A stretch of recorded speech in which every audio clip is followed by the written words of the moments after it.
अस्सलाम वालेकुम।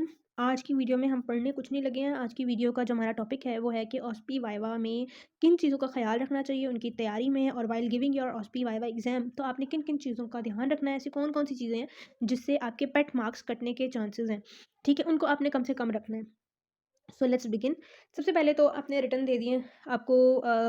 Best of luck for your OSPE viva exam, ठीक है? अब उसके लिए आपने ऑस्पी वाइवा की तैयारी स्टार्ट करनी है। अभी तक आपकी डेट शीट नहीं आई है, ठीक है?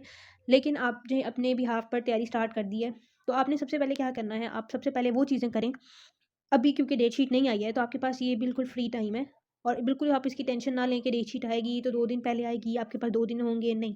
डेट शीट ऑलमोस्ट 10 डेज़ पहले आ जाती है और आपके पास 10 डेज़ होते हैं एक ब्लॉक की तैयारी के लिए, फर्स्ट वाले, और बाकियों में भी 1-1 वीक का गैप होता है। तो ईज़िली तैयारी हो जाती है, ठीक है? तो अभी आपने क्या करना है, अगर आप पढ़ना चाहते हैं अभी, तो आप क्या चीज़ें पढ़ेंगे, आप वो चीज़ें पढ़ें जो आपने बिल्कुल प्रिपेयर नहीं की हुई। ठीक है? लाइक वाइवा में कोई चीज़ रह गई है रिटन एग्ज़ाम से, या कोई ऐसी चीज़ है जिसका कॉन्सेप्ट नहीं था, तो आप चाहते हैं थोड़ा-सा हो जाए, तो अभी आपके पास थोड़ा-सा टाइम है, आप वो चीज़ें कर सकते हैं। ठीक है? तो फ़र्स्ट ऑफ़ ऑल तो आपने प्रेप स्टार्ट की या नहीं की, और अगर आप अभी नहीं भी प्रेप स्टार्ट करते, ठीक है? तो आपके पास जो 10 दिन होंगे, आप उसके अंदर हेल्दी प्रिपरेशन कर सकते हैं। ठीक है?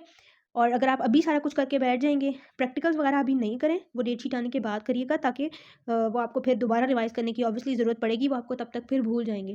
ठीक है? तो इस बात का आपने ध्यान रखना है। और जब आपने तैयारी स्टार्ट करनी है डेट शीट आने के बाद, तो आपने जो है सबसे पहले, जब आपने तैयारी स्टार्ट करनी है, उससे पहले आपने अपना सारा स्केड्यूल बनाना है। स्केड्यूल कैसे बनाना है? और ऐसे नहीं आपने कि तीनों ब्लॉक्स का इकट्ठा स्केड्यूल बना देना है। आपने पहले अपने फर्स्ट ब्लॉक का बनाना है। फर्स्ट ब्लॉक में आपने क्या करना है कि आप पहले लिखेंगे, सारे पॉइंट्स को नोट डाउन करेंगे कि ये चीज़ें जो है हमने ऑस्पी वाइवा में प्रिपेयर करनी है, जिसमें वाइवा तो बिल्कुल अलग है ना, जिसमें आपने सारा सिलेबस जो है वो लर्न करना है। ऑस्पी के लिए आपने क्या क्या करना है, आपने वो देखना है for each block. Like for if I am talking for the first block, तो आपने उसमें क्या क्या चीज़ें करनी है, आपने फिजियो के प्रैक्टिकल्स करने हैं, आपने बायोकेम के प्रैक्टिकल्स करने हैं, आपने जो है वो एनाटमी के हिस्टो की स्लाइड्स करनी है, ठीक है? ये 3 चीज़ें होगी। उसके अलावा आपने स्लाइड्स की प्रैक्टिस भी करनी है, ठीक है? उनको ड्रॉ करके भी देखना है, बिकॉज़ ड्रॉ करने के लिए भी स्लाइड्स आती हैं, ठीक है? नंबर 3, आपने सारी स्लाइड्स को आइडेंटिफ़ाई भी करना है, ठीक है? वो तो प्रैक्टिकल में ही आ गया। सारे प्रैक्टिकल्स की परफ़ॉर्मेंस आपको आनी चाहिए, उनका जो डाटा है, उनका सारा थ्योरी है, वो सारी आनी चाहिए, ठीक है? प्रैक्टिकल्स की, क्योंकि प्रैक्टिकल्स का जो एक ऑस्पी स्टेशन होता है ना, उसके साथ जो क्वेश्चन्स आते हैं ना, वो मोस्टली उसी प्रैक्टिकल की थ्योरी रिलेटेड होते हैं, ठीक है? तो आपको जितने भी प्रैक्टिकल्स हैं, उनसे रिलेटेड थ्योरी का कॉन्सेप्ट बहुत क्लियर होना चाहिए। ठीक है? लाइक बायोकेम में एआरटी, एएसटी हैं, तो उससे रिलेटेड, या बिलीरुबिन है, तो उससे रिलेटेड आपका बिलीरुबिन का टॉपिक, हीम डिग्रेडेशन वाला टॉपिक बहुत अच्छे से क्लियर होना चाहिए, क्योंकि अनकॉन्जुगेटेड, कॉन्जुगेटेड बिलीरुबिन और जो जॉन्डिस है, इसके सिनेरियोज़ आते हैं, आता ही आता है सिनेरियो इसका एक आपको आएगा।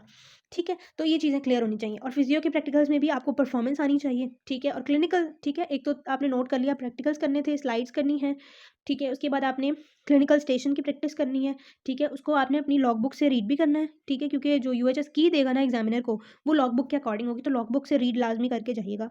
उसके अलावा जो क्लिनिकल स्टेशंस के आपके पास परफॉर्मेंस है, तो वो मेडिकनेटिक के लेक्चर्स हैं। मेडिकनेटिक के यूट्यूब चैनल पर डॉक्टर अवैस हलाल का चैनल है, उनके बहुत अच्छे होते हैं, मैंने भी वही लिए थे, तो मैं आपको कहूँगी कि आप वो लेक्चर्स लेकर जाएँ, साथ अपनी लॉग बुक रीड कर लें, बिकॉज़ वो लॉग बुक से ही बनाते हैं अपना जो भी परफॉर्मेंस होती है।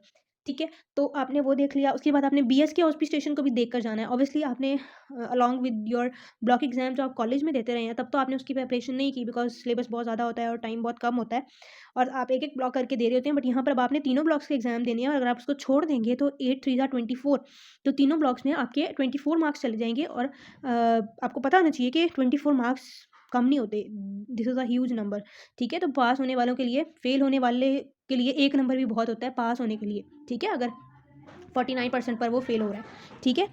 तो आपने ध्यान रखना है कि आपने बीएस के स्टेशन को भी ज़रूर देखकर जाना है, और बीएस के स्टेशन में आता क्या है, सिनेरियोज़ आते हैं, और आपने उसके अकॉर्डिंग काउंसलिंग करनी होती है, मोस्टली काउंसलिंग ही होती है, ठीक है? वो सिनेरियोज़ मैं इस वीडियो की डिस्क्रिप्शन में भी कुछ डाल दूँगी, ठीक है? बाकी आपने जो है वो सिनेरियोज़ की प्रैक्टिस, पास्ट पेपर में बीएस की ऑस्पी की एक पीडीएफ है, वो भी मैं इस वीडियो की डिस्क्रिप्शन में डाल दूँगी, वो पीडीएफ भी रीड करनी है, ठीक है? ताकि आपको बीएस की ऑस्पी का थोड़ा-थोड़ा आइडिया हो। उसमें आपने बातों से ना एग्ज़ामिनर को ना कन्विंस करने की कुछ कोशिश करना, जो भी आपको सिनेरियो दिया होगा उसके अकॉर्डिंग। लाइक फॉर एग्ज़ाम्पल, अगर मैं एग्ज़ाम्पल दूँ, तो हमें सिनेरियो आया था कि आप यूनिवर्सिटी स्टूडेंट हैं, और आपकी क्लास फेलो की कोई पिक्चर आपके ऑफ़िशियल ग्रुप में आ गई है, ठीक है? तो आपका क्या रिएक्शन होगा इस पर?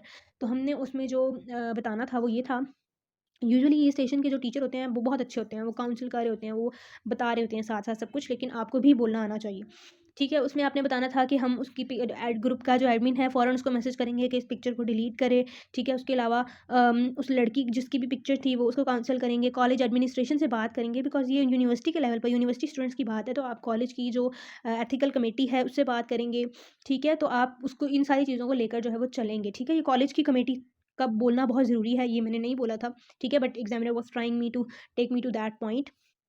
ठीक है? तो वो ले जाने की कोशिश ज़रूर कर रहे होते हैं, वो हिंट्स दे रहे होते हैं आपको, ठीक है? तो आपने वो भी फ़ॉलो करने हैं।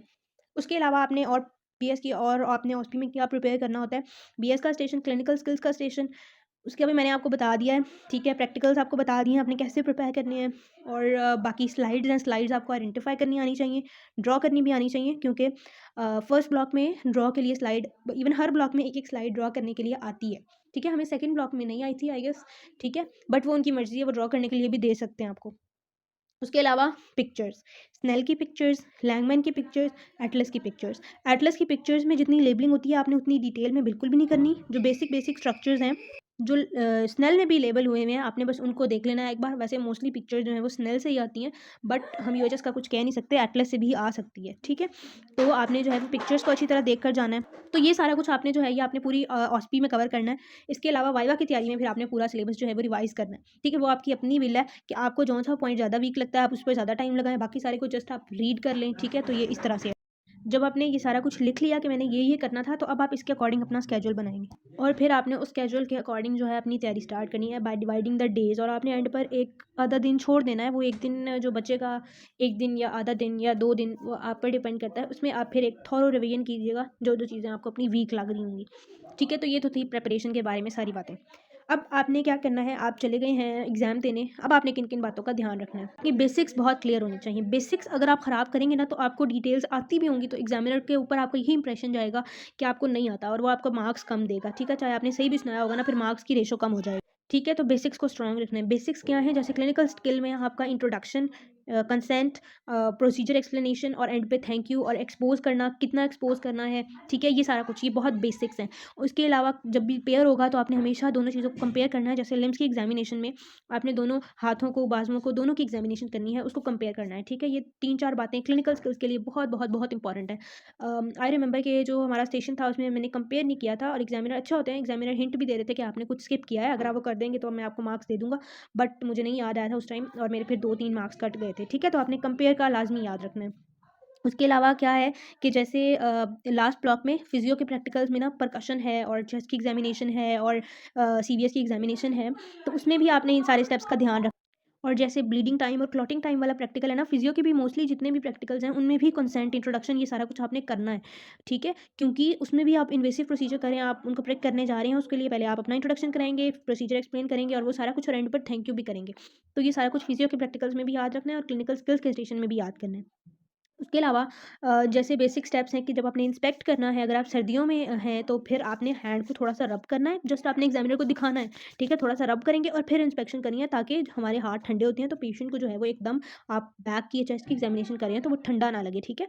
तो ये एक जेस्चर है जिससे एग्जामिनर को बहुत अंदाज़ा हो जाएगा कि आपने चीज़ें पढ़ी हुई हैं, ठीक है? उस टाइम आपने अपनी नर्व्स पर काबू रखना है, कन्फ्यूज़ नहीं होना, ठीक है? इन सारी चीज़ों को ज़हन में रखते कामली बिल्कुल आराम से आपने सारा कुछ जो है वो करना है।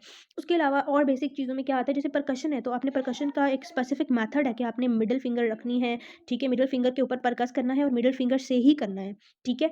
तो मैंने आई हैव नोटिस्ड कि जब हमारी ऑस्पी एग्ज़ाम हो रहा था तो वन ऑफ द स्टूडेंट्स वो जैसे डोर नॉक करते हैं ना वैसे परकशन कर रहा था। ठीक है? And the teacher was literally laughing on him कि और मिस ने उसको कहा भी कि आप जो है वो उसको सही करें, आप सही तरह नहीं कर रहे, तो उसको नहीं आ रहा था। तो ये बेसिक चीज़ें हैं जिनसे अंदाज़ा होता है कि आपने कितना पढ़ा हुआ है। ठीक है? आपको बहुत डिटेल्स नहीं भी आती पर आपका बेसिक बहुत ज़्यादा क्लियर होना चाहिए। जैसे बीएस का स्टेशन है, तो उसमें आपकी टोन बहुत मैटर करती है। आप बहुत ज़्यादा तेज़-तेज़ बोलेंगे तो आप कन्फ्यूज़ लगेंगे। आपने काउंसल करना है तो आप एग्ज़ामिनर को ज़रा आराम से, नॉर्मल वॉइस होनी चाहिए, बहुत ऊँची भी नहीं, बहुत तेज़ भी नहीं, कामली आपने जो है वो बात करनी है। तो ये सब चीज़ें, बॉडी लैंग्वेज बहुत मैटर करती है। ड्रेसिंग आपकी फॉर्मल होनी चाहिए। औरपी में व्हाइट कोट लाज़मी पहनना हो, ठीक है? और हाथ आपके फ्री होने चाहिए, लाइक जैसे आप हिस्टो का स्टेशन देकर आए हैं या आपका नेक्स्ट हिस्टो का स्टेशन है, आपने हाथ में हिस्टो पेंसिल्स ना पकड़ी हों। मुझे अभी भी याद है कि टीचर ने, मैंने पकड़ी हुई थी और मिस कहती कि अपनी ये चीज़ें आप पॉकेट में डालें, ये अच्छा इंप्रेशन नहीं देती टीचर को, ठीक है? तो इन चीज़ों का आपने बहुत ज़्यादा ख़्याल रखना है। और वन मोर थिंग कि अगर आपको कोई आंसर आता है and you are sure about it, तो एग्जामिनर आपको फ्लेक्सिबल करने की कोशिश करे, तो आपने अपने आंसर, अगर आपको कंफर्म है तो आपने कहना है आई एम श्योर कि यही आंसर है, तो आपने अपने आंसर से ना चेंज नहीं करना बार बार आंसर। लेकिन अगर आप कंफ्यूज हैं तो फिर भी आपने जो है वो ना ज़्यादा फिक्स्ड रहना है अपने आंसर में और ना ज़्यादा फ्लेक्सिबल होना है। आपने बस एक आंसर बोला है तो बार बार आपने उसको चेंज नहीं करना है, ठीक है। और जो बेसिक चीज़ें हैं उन्हें गलत ना करें, जितना कोशिश हो सके उसको गलत नहीं करना, ठीक है। तो ये हमारे पास जो है ये कुछ चीज़ें हैं जो ऑस्पी के एग्जाम में इंपॉर्टेंट है, ठीक है। पिक्चर्स आपने अच्छे से करनी है। सरफेस मार्किंग, जब आप सरफेस मार्किंग का जो स्टेशन है उसके लिए भी इंट्रोडक्शन आपने, कंसेंट और थैंक यू और एक्सपोजर, ये सारा कुछ आपका उस स्टेशन के लिए भी बहुत इंपॉर्टेंट है, ठीक है। क्योंकि आपने वब भी सरफेस मार्किंग में भी पेशेंट को अप्रोच करना है और राइट साइड से अप्रोच करना है, ठीक है। और आपने जैसे बायोकेम के और फिजियो के प्रैक्टिकल्स हैं तो पूरा पूरा प्रैक्टिकल कभी कभी नहीं आता, ठीक है। कोई पार्ट आ जाता है तो आपने सिर्फ वो पार्ट परफॉर्म करना है, ओवर कॉन्फिडेंट होकर पूरा प्रैक्टिकल सुनाने नहीं लग जाना, ठीक है। जो पूछा गया है बस आपने टू द पॉइंट उसका आंसर करना है, ठीक है। तो that are the some instructions that you need to know before giving OSPE और वाइवा एग्जाम। वाइवा में मैंने आपको बताया अपने आंसर को आपने जो है थोड़ा सटल होकर, ठीक है, आपने अपने आंसर पर, अगर आपको श्योर है कि आपका आंसर सही है तो फिर आपने उस पर जो है वो डटे रहना है, बार-बार आंसर चेंज नहीं करना, ठीक है? और कोशिश करना है कि आप कॉन्फिडेंट हों, ठीक है? आप नर्वस ना हो ज़्यादा, नर्वस ऑब्वियसली हम होंगे लेकिन आपने शो ये करना है कि आप नर्वस नहीं हैं, ठीक है? तो आपने कॉन्फिडेंस शो करना है, ठीक है? और कोशिश करें अच्छी तरह सब कुछ पढ़ कर जाएँ ताकि आपको कन्फ्यूजन भी ना हो, ठीक है? और एग्ज़ामिनर को जब आंसर देना है तो नॉर्मल टोन होनी चाहिए, ज़्यादा तेज़ नहीं बोलना, ज़्यादा आहिस्ता नहीं बोलना, ज़्यादा ऊँचा नहीं बोलना, जल्दी-जल्दी नहीं बोलना, ठीक है? इन सारी चीज़ों का आपने ख़्याल रखना है, ठीक है? That's all for today's video. Thank you so much for watching. अगर आपकी कोई भी क्वेश्चन है, कोई भी क्वेरी, अल्लाह हाफ़िज़।